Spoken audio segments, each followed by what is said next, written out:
Il y a beaucoup d'animés avec des secrets cachés, des choses qu'on ne saura jamais ou des choses qu'on saura dans les saisons qui suivent. Mais aujourd'hui, je vais vous dévoiler des choses que vous ne connaissiez pas ou que vous doutiez sur un des animés avec le plus d'intrigue, Steins Gate. Alors bonjour tout le monde, c'est Melo et aujourd'hui je vais vous dévoiler 4 choses que vous ne saviez peut-être pas en ayant vu Steins Gate. Je tiens à vous préciser que si vous n'avez pas vu Steins Gate, quittez la vidéo au risque de vous faire spoiler. Bon, on est parti.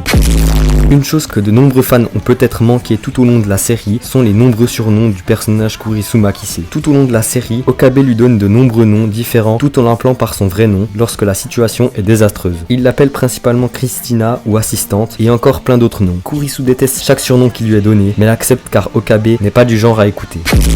Un autre détail sur Kurisu, ça ne vient pas de sa vie de laboratoire mais celle qui se déroule dans la cuisine. Les autres membres du laboratoire la qualifient de source de mal lorsqu'elle entre dans la cuisine car ses talents culinaires et son palais gustatif sont absolument répugnants pour la plupart. Okabe a même dit que le laboratoire tomberait directement en enfer si jamais elle déciderait de cuisiner, Luca disant que sa tarte aux pommes avait le goût de la mort elle-même. Si vous avez vu le film Steins Gate 0, on peut y apercevoir qu'Okabe n'appelle Kurisu que par ses nombreux surnoms. Pour elle, elle est due au fait qu'il est simplement gêné de l'appeler par son vrai nom.